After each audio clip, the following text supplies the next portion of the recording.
bonnes raisons d'ouvrir une école. Hello, je suis Cindy, directrice de Montessori Auxerre. Après des années d'errance professionnelle, j'ai trouvé ma voie et je me suis reconvertie en devenant éducatrice Montessori. Puis j'ai fondé Montessori Auxerre, tout à la fois école, collège et centre de formation.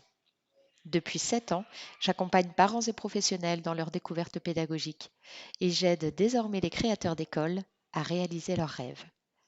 Si vous êtes à la recherche de partage, de retours d'expérience et de conseils, en toute bienveillance, vous êtes au bon endroit. Sur cette chaîne, seul ou avec mes invités, je vous partage toutes mes astuces pour vous inspirer, vous aider à atteindre vos objectifs et faire en sorte que vous puissiez développer l'école de vos rêves. Alors installez-vous confortablement et c'est parti pour l'épisode du jour. Bonjour et bienvenue dans cette vidéo.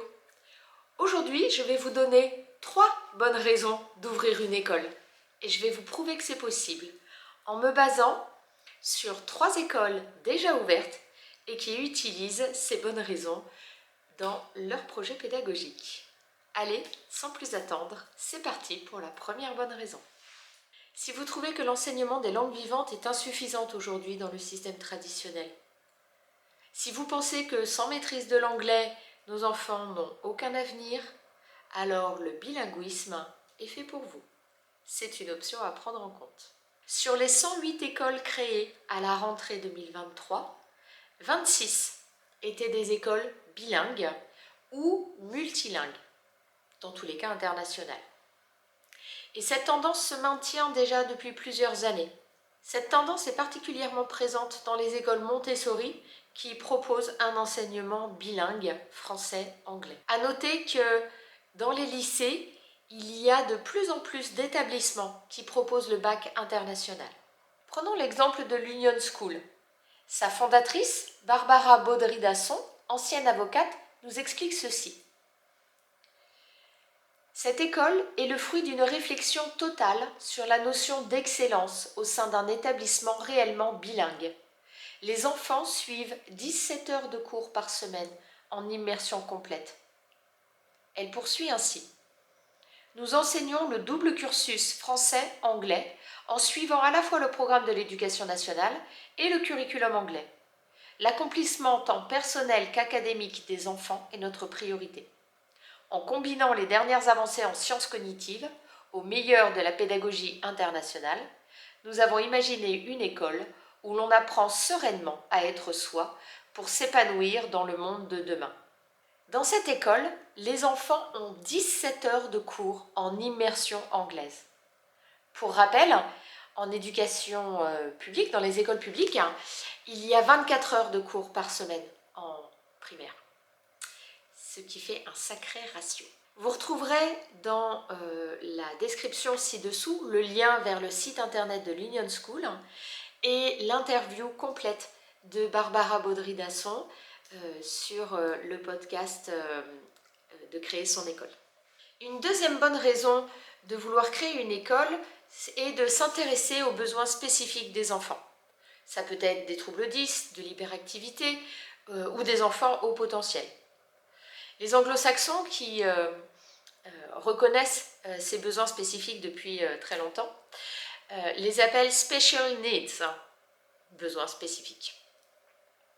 Sur les 108 écoles créées à la rentrée 2023, 18 sont des écoles destinées à ce public spécifique. Leur but est d'accorder une attention individuelle à chaque élève. Et contrairement aux écoles publiques, qui ont une vision plus égalitaire et plus collective du groupe, ces écoles proposent vraiment un suivi personnalisé et adapté. Prenons l'exemple d'Arborescence, école et collège situé à Lille. Cet établissement accueille spécifiquement les enfants au potentiel. Dans des classes multiniveaux, les enseignements sont donnés de manière ludique par le jeu et on accompagne l'enfant à travers des projets et des développements de compétences. L'organisation est différente d'un système traditionnel. En France, il y aurait 200 000 enfants au potentiel, soit 2% de la population. Donc vraiment, c'est pas rien quand même. Il y a un vrai besoin pour que ces enfants puissent s'exprimer en toute liberté. Une troisième bonne raison d'ouvrir une école est le fort ancrage à la nature. Apporter une dimension écologique dans les apprentissages. Sur toujours nos 108 écoles créées cette année, enfin en 2023, 28 étaient des écoles qui privilégiaient le lien à la nature, à l'image des Forest Schools qui nous arrivent de Scandinavie. Ces écoles possèdent un jardin potager, favorisent les apprentissages en extérieur, l'expérimentation, la créativité. Comme exemple, je vous propose les Esprits Libres, qui est un collège et lycée qui se trouve dans le sud de la France et qui combine un centre d'études et de travail basé sur la pédagogie Montessori, une ferme pédagogique et de l'artisanat. Les enfants s'occupent des travaux d'entretien du bâtiment et de la cuisine au quotidien, la vie quotidienne des lieux. Ces écoles promeuvent une vision très alternative des apprentissages et ne préparent pas forcément aux diplômes académiques. C'est une autre façon également de pouvoir accompagner les enfants dans leurs apprentissages. Voilà, j'espère que ces 3 exemples vous auront donné à réfléchir. N'hésitez pas à consulter les sites que je vous mets dans la description ou à les contacter directement pour plus d'informations. Certaines écoles cumulent ces bonnes raisons dans leur projet pédagogique et c'est formidable, comme par exemple la Forest International School à Paris. Je vous mets également le lien en description où là on a une pédagogie autour de la nature, mais également bilingue, avec un accompagnement spécifique.